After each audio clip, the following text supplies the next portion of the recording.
So I want you to imagine something for a second.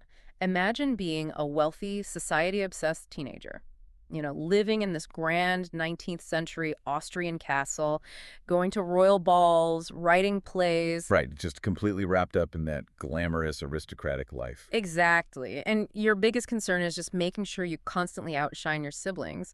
But then, just a few years later, a devastating illness completely shatters that reality. It leaves you permanently disfigured. It is a brutal turning point. It really is. And the crazy thing is she ends up giving up all that royal glamour. She walks away from the court to become this fierce global media mogul fighting human trafficking. And she manages to do all of this without ever once setting foot on the continent she was trying to save. Which is just wild to think about. Welcome to today's deep dive, everyone. Our mission today is to explore the life of that exact woman, Blessed Maria Theresa Ledóchowska. Yeah, she is such a fascinating figure because, we always assume that to change a massive global issue, you have to be right there in the middle of it. Boots on the ground, so to speak. Ugh. Right, but she did it entirely from a desk in Europe. And to really unpack how she pulled this off, we're pulling from this incredibly rich stack of sources today. We've got family histories, Vatican beatification records, historical essays. We're even looking at some modern academic critiques of 19th century colonialism, too. Yeah, we really want to look at the whole picture. So before we can get into the massive global missionary force she became, I feel like we need to understand the world she was born into. Absolutely, because she was born into an incredibly privileged, but honestly, a very complex environment. Right. So she was born Maria Theresa Ledóchowska on April 29th, 1863. And the sources note she was presumably named after the Austrian Empress Maria Theresa. Which, that is a heavy name to give a kid, especially since the original empress was heavily involved in the partition of Poland. And that was a really painful historical point for her father's side of the family. Oh, right, because her father, Antoni, he was Polish nobility. Exactly. And her mother, Josephine, was Swiss. And they lived in this massive grand estate, the Lustdorf Castle in Austria. Just serious wealth. But the sources point out it wasn't just a rich family. They were deeply, fiercely Catholic and highly patriotic. There's this one detail in the family histories that I just couldn't get over. Oh, the portrait. Yes, the kids literally grew up sitting under this massive portrait of their one-legged grandfather. Right, a heroic general. Yeah. Like, imagine being a kid and just having this mutilated war hero staring down at you every day. You're just being spoon-fed this intense culture of duty, No. And sacrifice. Exactly. But looking at her early youth, she doesn't exactly scream saintly sacrifice, does she? No, not at all. Actually, she sounds less like a traditional saint than a lot more like a highly ambitious 19th century influencer. That is the perfect way to describe her. She was incredibly competitive. She loved the spotlight. At age 15, she's already editing a society magazine called The Butterfly. Which actually caused a bit of a scandal, right? Oh, a massive scandal. People in their high society circle thought it was totally inappropriate for a young countess to be so, public. But she didn't care. She loved beautiful clothes. She loved dancing and parties. And she actively envied her siblings when they showed any talents. She just fiercely wanted to be the main character in every way. Yeah, she was driven by worldly success. So how does this girl who is so obsessed with society and status become this woman who hides behind a desk to save people? Well, the catalyst for that happens in 1885. Yeah. And it is just tragic. She's 22 years old, and this devastating smallpox outbreak hits the family. And smallpox back then was just terrifying. It was a death sentence for so many. Her father catches it and dies. And Maria Theresa catches it, too. She barely survives it. But it leaves a mark. A huge mark. The disease left her permanently, severely scarred. Her face was completely disfigured. Which, for a girl whose whole identity was wrapped up in royal balls and her appearance, that has to be earth-shattering. Her mother was actually so worried about how she'd react, she had all the mirrors removed from the sick room. Oh, wow. Just took them all out. Yeah. But, Maria Theresa found one anyway. She looked at her scarred face, and the accounts say she didn't break down. She accepted her new reality with this intense bravery, even a bit of dark humor, apparently. Really? Yeah. She basically looked at herself and resolved right then and there to do something big for God. That is a total pivot. So she recovers, and then she actually goes back to court, right? She takes a job as a lady-in-waiting to the Grand Duchess of Tuscany at the Imperial Palace in Salzburg. Right. But she's fundamentally changed now. She's at this royal court, but the glamour just doesn't hold the same weight for her anymore. And that's when two really important things happen. The exact moments of change. Exactly. First, she meets these Franciscan missionary sisters visiting the court, and they tell her these intense stories about caring for lepers in Madagascar. And then the second thing is she reads this really powerful published lecture, right, by Cardinal Lavigerie. Yes, he was exposing the absolute horrors of the African slave trade. He was basically begging the wealthy people of Europe to use whatever resources they had to fight human trafficking. And she hears that and something just clicks. She realizes she can't physically go to Africa, but she remembers she's a writer. She knows how to run a publication. So she starts this double life.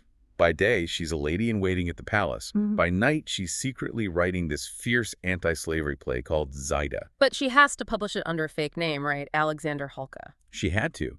In the 1880s, a woman, especially an aristocratic woman, running a publishing enterprise or writing political plays. Society would have shut that down immediately. It was just totally frowned upon. But the play is a hit. The response is huge. And by 1891, she realizes she can't do both. So she makes the dramatic break. She officially quits the royal court, walks away from all of it to dedicate her life completely to this cause. Which is such a radical move. Quitting a royal court as a single woman in the 1890s to launch a global movement? It's incredible. And, you know, when we talk about saints, they usually have this core focus, or what the church calls a charism, like a superpower. Right, like radical poverty or caring for the sick. Exactly. But her superpower wasn't traveling to the jungle. Her superpower was her desk. It was the printing press. She built a massive publishing operation. Today, she's known as the Mother of Africa, or the Mother of the African Missions. But historically, scholars have actually referred to her as the Catholic Harriet Beecher Stowe. Oh, that makes so much sense. Just like Harriet Beecher Stowe used literature, like Uncle Tom's Cabin, to expose American slavery, Maria Theresa used the printing press to fight the African slave trade. Exactly. She created this flagship magazine called Echo from Africa.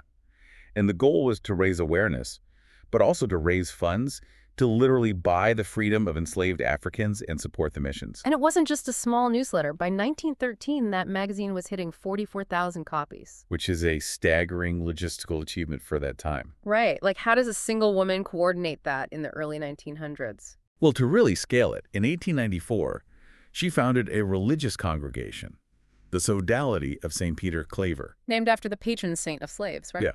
And they became this absolute powerhouse of fundraising and publishing. They weren't just printing the magazine.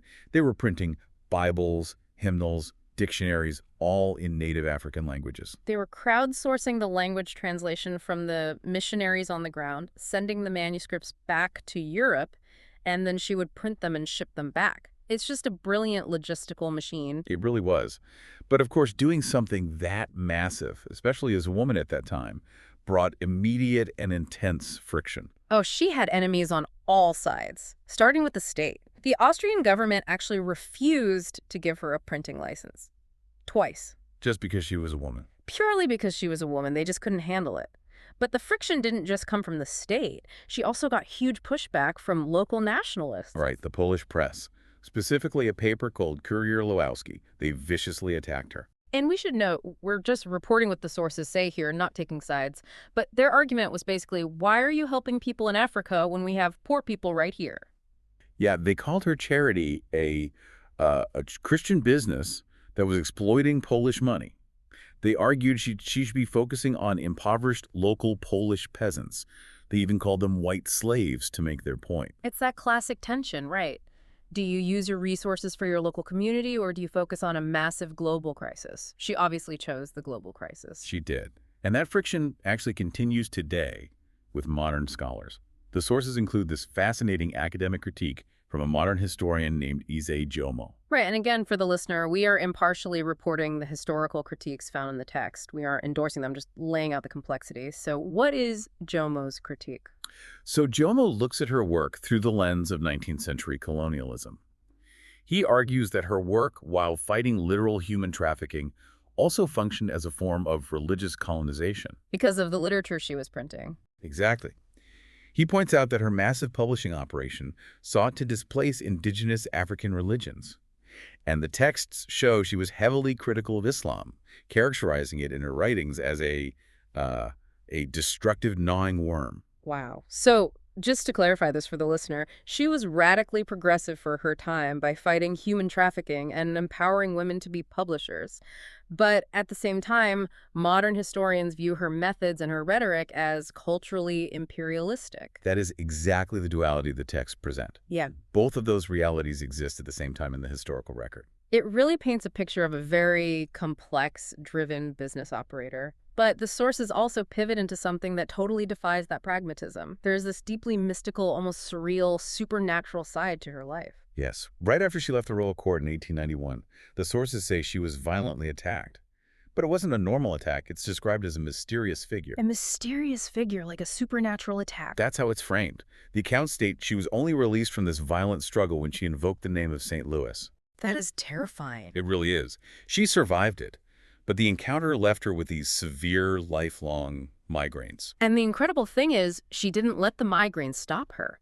The sources say she actually referred to them as her dear illness. Which ties heavily into the Catholic concept of redemptive suffering. She viewed her physical pain as something she could offer up spiritually for the success of her mission.